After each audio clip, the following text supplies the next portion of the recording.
सुख म्हणजे नक्की काय असतं या मालिकेच्या आजच्या भागामध्ये आपण पाहणार आहोत. शालिनी माईंना म्हणत असते की जयदीप भाऊजींच्या जीवाचा प्रश्न आहे, त्यामुळे हा वाडा पाडायला लागला तरी चालेल. आणि ते ऐकून माईंना आणि गौरीला धक्का बसतो. गौरी शालिनीला म्हणते की वहिनी असा अतताईपणा करून चालणार नाही. आत्तापर्यंत आपल्याला एकापाठोपाठ एक संकेत मिळत गेले आहेत ना, त्याच पद्धतीने पुढील संकेतसुद्धा मिळतील. आपण उगाच घाई करायला नको. मात्र शालिनी म्हणते की गौरी तू म्हणते तसं संकेत न मिळणं हा सुद्धा एक संकेत असू शकतो ना. म्हणजे आपल्याला आत्तापर्यंत एकापाठोपाठ एक संकेत मिळत गेले, पण तरीही ते त्रिशूळ काही सापडलं नाही. त्यावर गौरी म्हणते की त्रिशूळ इतक्या सहजासहजी सापडणारही नाही आणि चंद्रसेन महाराजांनी मला त्याची कल्पना दिली होती. त्यामुळे आपण पुढील संकेताची वाट बघू. आणि त्यानंतर माई आणि गौरी तेथून निघून जातात. तर शालिनी विचार करत तिथेच थांबते. त्यानंतर गौरी दिवाळीचा फराळ घेऊन जयदीपकडे जाते आणि त्याला तो खाण्याचा आग्रह करते. मात्र जयदीप तिला नकार देतो. तो खूपच काळजीत असतो. तर गौरी त्याला समजावण्याचा प्रयत्न करत असते आणि त्याच वेळी लक्ष्मी तिथे येते. ती जयदीपला म्हणते की बाबा किती दिवस झाले आपण काही खेळलो नाही, चला ना तुम्ही माझ्यासोबत लपाछपी खेळा. मात्र जयदीप तिला नकार देतो आणि त्यामुळे लक्ष्मी नाराज होते. ती म्हणते की मी तुमच्यासोबत आता बोलणारच नाही. आणि मग शेवटी गौरीसुद्धा जयदीपला समजावते आणि मग जयदीप लक्ष्मीसोबत खेळायला तयार होतो. लक्ष्मी त्याला सांगते की बाबा तुम्ही काउंट करा, तोपर्यंत मी जाऊन लपते. मात्र नक्की कुठे लपावं हे तिला सुचत नाही. तर गौरी तिला बाहेर जायला सांगते आणि त्यानंतर लक्ष्मी अडगळीच्या खोलीमध्ये जाऊन लपते. मात्र तिच्या लक्षात येतं की इथे तर बाबाला मी लगेच सापडेल. आणि त्यानंतर त्या ठिकाणीच एक पेटी असते आणि लक्ष्मी त्या पेटीमध्ये लपण्याचा निर्णय घेते. ती स्टूलवर चढून त्या पेटीचं झाकण उघडते आणि त्यामध्ये जाते. मात्र जेव्हा ती ते झाकण लावते तेव्हा त्या पेटीची कडीसुद्धा लागली जाते आणि लक्ष्मी आतमध्ये बंद होते. त्यानंतर गौरी लक्ष्मीला शोधत माईंच्या रूममध्ये येते. माई तिला विचारतात काय झालं ग. त्यावर गौरी सांगते की आम्ही लक्ष्मीसोबत लपंडाव खेळत होतो, मात्र आता बराच वेळ झाला ती कुठेही सापडत नाही.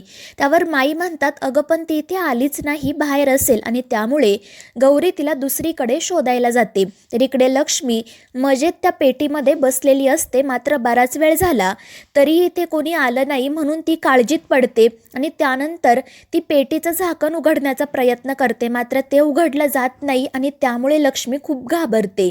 तर दुसरीकडे गौरी घरभर तिचा शोध घेत असते. मोठमोठ्याने तिला आवाज देत असते, परंतु तिला लक्ष्मी कुठेही सापडत नाही. तर इकडे लक्ष्मी खूप घाबरलेली असते, रडत असते. ती सुद्धा गौरीला जयदीपला आवाज देत असते, परंतु तिचा आवाज बाहेर जात नाही. तर दुसरीकडे जयदीपही सगळीकडे लक्ष्मीला शोधत असतो, मात्र त्यालासुद्धा ती कुठेही सापडत नाही. त्यामुळे ते दोघेही काळजीत पडतात. त्याचवेळी मल्हार आणि शालिनी तिथे येतात. ते जयदीप आणि गौरीला काय झालं ते विचारतात. त्यावर गौरी सांगते की लक्ष्मी सापडत नाहीये. आणि ते ऐकून या दोघांनाही धक्का बसतो. ते विचारतात नक्की कुठे गेली, हरवली आहे का. त्यावर गौरी म्हणते नाही, आम्ही लपंडाव खेळत होतो त्यामुळे ती कुठेतरी जाऊन लपली आहे, पण आता ती कुठेच सापडत नाही. त्यावर मल्हार म्हणतो कदाचित ती माईच्या रूममध्ये असेल. तर गौरी म्हणते मी बघितलं तिकडं, ती तिकडे नाहीये. तर शालिनी म्हणते मग कदाचित ती अडगळीच्या खोलीत गेली असेल, तू तिकडे बघितलं का. त्यावर गौरी नाही म्हणते आणि मग ते चौघेजण अडगळीच्या खोलीमध्ये जातात. जयदीप तिथे लक्ष्मीला आवाज देत असतो, मात्र तिचा आवाज काही येत नाही. तर शालिनी म्हणते की जयदीप भाऊजी तुम्ही लपाछपी खेळत होता ना, मग ती तुम्हाला कसा आवाज देईल, ती इथेच कुठेतरी असेल, आपण तिला शोधायला हवं. आणि त्यानंतर ते तिथे लक्ष्मीला शोधायला सुरुवात करतात. गौरी जाऊन ती पेटी उघडते आणि आतमध्ये लक्ष्मीला बघून तिला धक्काच बसतो. ती पटकन लक्ष्मीला बाहेर काढते. लक्ष्मी खूप घाबरलेली असते आणि रडतच गौरी आणि जयदीपला सॉरी म्हणत असते. तर गौरी तिला समजावत शांत करते आणि त्याचवेळी जयदीपचं लक्ष त्या पेटीच्या मागे असणाऱ्या एका देवळीकडे जातं. तो मल्हारला विचारतो की मल्हार दादा हे काय आहे. मात्र मल्हारलाही ती गोष्ट माहीत नसते. आणि मग ते दोघेजण पेटी बाजूला घेतात आणि ती देवळी बघून सगळ्यांनाच धक्का बसतो. त्यानंतर जयदीप ती देवळी फोडतो आणि त्यामध्ये त्याला एक छोटीशी डबी सापडते आणि जेव्हा तो डबी उघडतो तर त्यामध्ये चांदीचे बेलपत्र असते आणि ते बेलपत्र बघून सगळ्यांना खूप आनंद होतो. गौरी म्हणते म्हणजे 5 गोष्टींपैकी एक गोष्ट तर आपल्याला सापडली आहे. आणि मग त्यानंतर लगेच ते सर्वजण बेलपत्र घेऊन अंबाबाईच्या समोर जातात. गौरी ते बेलपत्र शंकराच्या पिंडीवर वाहते. सर्वजण शंकराचा आणि अंबाबाईचा आशीर्वाद घेतात. त्याच वेळी लक्ष्मीसुद्धा माईला घेऊन तिथे येते. ती माईला म्हणते की बघ माई, माझ्यामुळे पहिली गोष्ट सापडली. त्यामुळे माईला प्रश्न पडतो की हिच्यामुळे नक्की काय सापडलं. आणि त्यानंतर तिचं लक्ष शंकराच्या पिंडीकडे जातं आणि चांदीचं बेलपत्र पाहून तिला खूप आनंद होतो. तर जयदीप तिला घडलेला सगळा प्रकार सांगतो.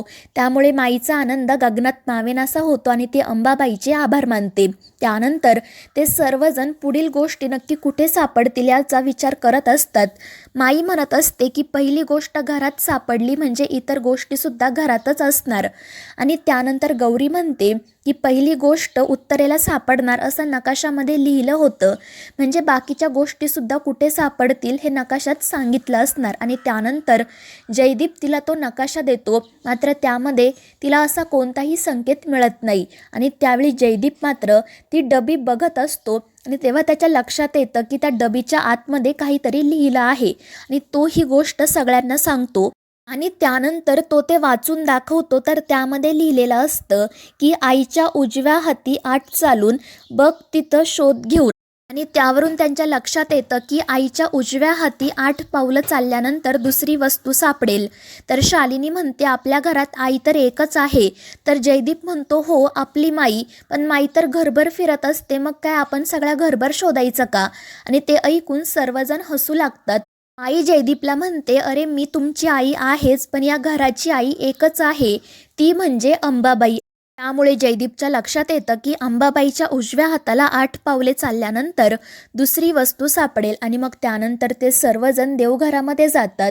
जयदीप अंबाबाईच्या उजव्या हातापासून पावले टाकायला सुरुवात करतो, मात्र त्याची 4च पावलं पूर्ण होतात आणि समोर भिंत उभी राहते. त्यामुळे सर्वजण काळजीत पडतात. जयदीप म्हणतो कदाचित ही पावलं लहान मुलाची असतील, मात्र गौरी म्हणते की त्याने जास्त काहीच फरक पडणार नाही. कदाचित मला असं वाटत आहे की तू एका पाठोपाठ एक पावलं टाक, सरळ चालू नको. आणि त्याप्रमाणे जयदीप मग जोडून पावलं टाकतो आणि त्याची 8 पावलं पूर्ण होतात. आणि त्यांच्या लक्षात येतं की जमिनीच्या आणि भिंतीच्या मध्येच ती दुसरी गोष्ट सापडेल. आणि मग त्यानंतर मल्हार आणि जयदीप लगेच त्या ठिकाणी खणायला सुरुवात करतात, मात्र त्यांना त्या ठिकाणी काहीच सापडत नाही. त्यामुळे जयदीप नाराज होतो. तर गौरी त्याला समजावते की जयदीप असा तू नाराज होऊ नको, आपल्याला दुसरी वस्तू लवकरच सापडेल. मात्र जयदीप म्हणत असतो की एक वस्तू सापडायला आपल्याला इतका वेळ लागत आहे म्हटल्यावर पौर्णिमा येईपर्यंत आपल्याला त्रिशूळ कसा सापडेल. त्यावर गौरी म्हणते तू काळजी करू नको, पौर्णिमेच्या आधी त्रिशूळ तुझ्या डोक्याला लागला असेल. मात्र त्यानंतर जयदीप गौरीचा हात हातात घेत म्हणतो की जर असं नाही झालं तर माझ्या मृत्यूच्या वेळी तुझा हात माझ्या हातात असू दे, तोच माझ्यासाठी स्वर्ग असेल. तर गौरी म्हणते की जयदीप मी सुद्धा तुझ्याशिवाय जगू शकणार नाही, तू नसशील तर मग मी काय करू. तर जयदीप तिला सांगतो मग आपल्या लक्ष्मीची काळजी कोण घेणार. मात्र गौरी म्हणते तिची काळजी घ्यायला आई आहे, पण तुझ्याशिवाय मी जगणार नाही. मात्र त्याच वेळी लक्ष्मी तिथे येते आणि ती या दोघांना सांगते की माई आजीने तुम्हाला पूजेसाठी बोलावलं आहे. तर मित्रांनो, या मालिकेच्या पुढील भागांमध्ये आपण पाहणार आहोत रात्री शालिनी पुन्हा देवघरात जाते आणि ती देवीच्या उजव्या हातापासून पावलं टाकायला सुरुवात करते. भिंतीपर्यंत तिची पावले 4 येतात आणि त्यानंतर तिच्या लक्षात येतं की पुढची 4 पावलं वाड्याच्या बाहेर असणार. आणि त्यानंतर ती त्या पद्धतीने वाड्याच्या बाहेर जाते आणि जिथं 8 पावलं पूर्ण होतात तिथे खणायला सुरुवात करते. आणि त्या ठिकाणी तिला एक गोष्ट सापडते सुद्धा, परंतु त्याच वेळी गौरी तिथे येते. तर मित्रांनो, या मालिकेच्या पुढील भागांच्या अपडेटसाठी आपल्या चॅनेलला सबस्क्राईब करा.